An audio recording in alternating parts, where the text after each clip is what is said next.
O nosso objetivo é animar a pontuação para que ela vá de 0 até o percentual que o usuário atingiu rapidamente. E para fazer isso, a gente vai usar um método pendurado no objeto window que é o setInterval. O setInterval é similar ao setTimeout, mas no setInterval a função é executada repetidamente e a repetição da execução dessa função vai acontecer no intervalo de tempo que a gente especificar. Então a gente vai remover o setTimeout daqui e vamos invocar um setInterval que recebe como primeiro argumento a função que vai ser invocada repetidamente e como segundo argumento a gente vai inserir em milissegundos de quanto em quanto tempo a função do primeiro argumento deve ser invocada. Então a gente pode inserir 1000 para que a função seja executada de 1 em 1 segundo, e se dentro dessa função a gente inserir um console.log que recebe 1 segundo se passou, o que vai acontecer aqui? Depois de 1 segundo que a página for carregada, essa função vai ser executada e depois de 1 segundo essa função vai ser executada novamente e depois de 1 segundo vai ser executada novamente e assim sucessivamente até que a página seja recarregada. Se a gente salvar, a gente vê que a cada segundo a string que a gente especificou é exibida no console. Então a diferença entre o setInterval e o setTimeout é que o setTimeout executa a função uma única vez e o setInterval executa a função repetidamente no intervalo de tempo que a gente especificou. E a gente vai usar o setInterval para incrementar a pontuação do usuário de 0 até o percentual de acertos dele. Mas antes da gente fazer isso, eu quero te mostrar uma forma de parar o setInterval. Porque se a gente deixar ele solto no código dessa forma, a função não vai parar de ser executada a cada segundo. Então, a gente precisa especificar um limite de execuções desse setInterval. Então, acima desse setInterval, a gente vai declarar uma let que vai ser incrementada a cada execução da função do setInterval. Então, letCounter recebe 0 e dentro da função a gente vai inserir counter mais. Ou seja, a cada vez que essa função é executada, a counter recebe o valor que ela já tem mais 1.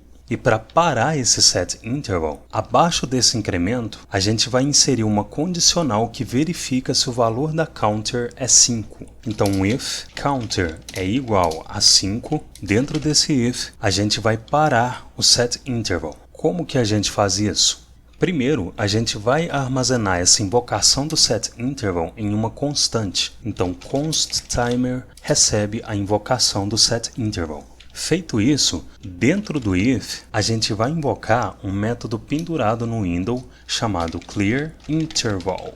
O clearInterval cancela a repetição do setInterval. Só que para fazer isso, o clearInterval precisa receber como argumento o ID do setInterval. Como assim? Essa invocação do setInterval retorna um ID, um número único desse setInterval. Se aqui no console do browser a gente inserir uma const setIntervalID que recebe a invocação de um setInterval que recebe uma função como primeiro argumento e 1000 milissegundos como segundo argumento, se dentro dessa função a gente inserir um console.log que recebe oi, se a gente pressionar Enter, a invocação do setTimeout faz a função ser executada a cada segundo.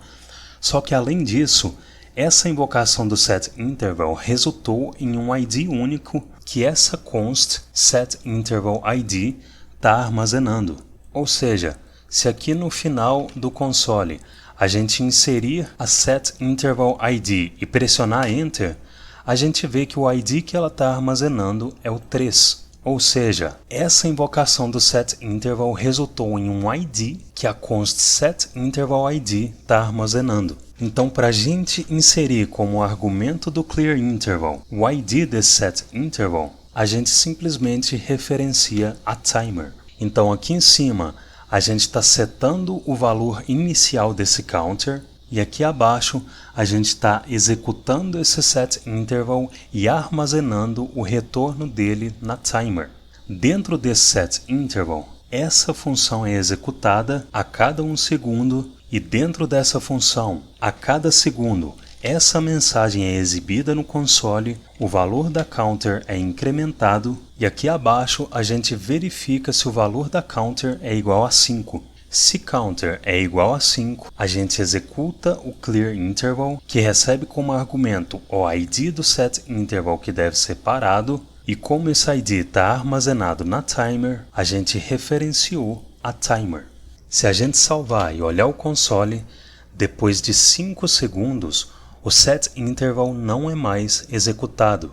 E é dessa forma que a gente vai animar a pontuação do usuário no quiz. Então eu vou remover esse código e abaixo da inserção do resultado na tela, primeiro a gente vai declarar o nosso counter, que vai contar quantas perguntas o usuário acertou. Então letCounter recebe 0 e a quantidade de vezes que a função de callback que a gente vai inserir no set interval vai ser executada vai ser a mesma do counter.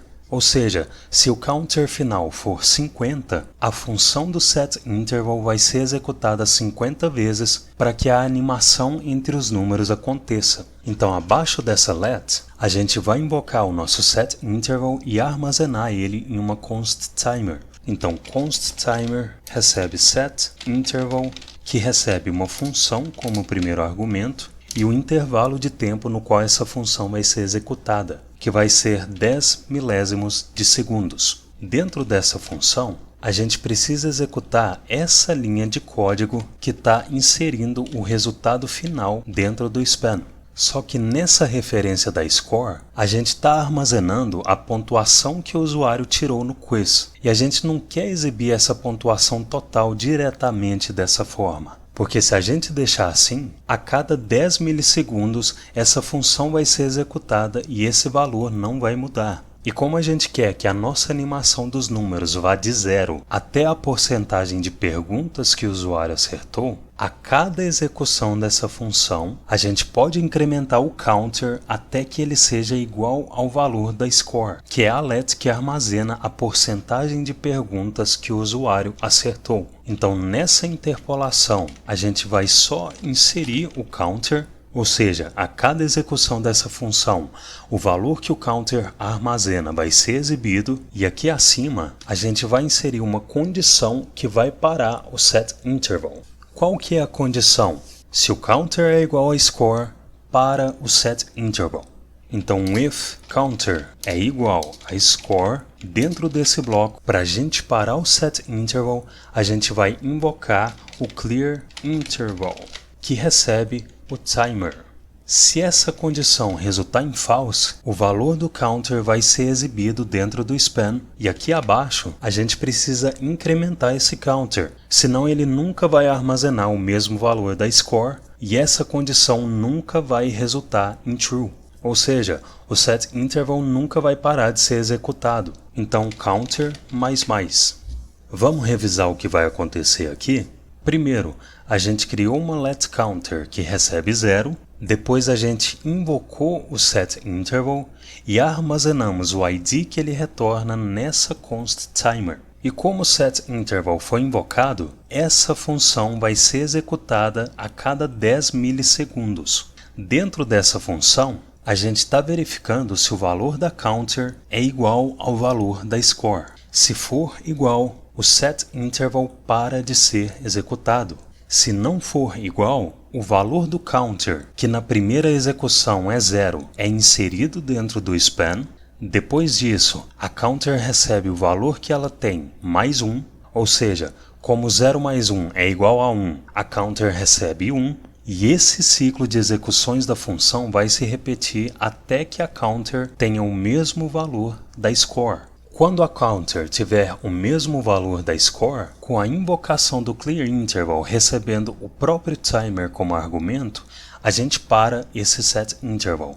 Vamos testar? Se a gente salvar, acertar todas as questões e enviar, a gente vê a animação dos números.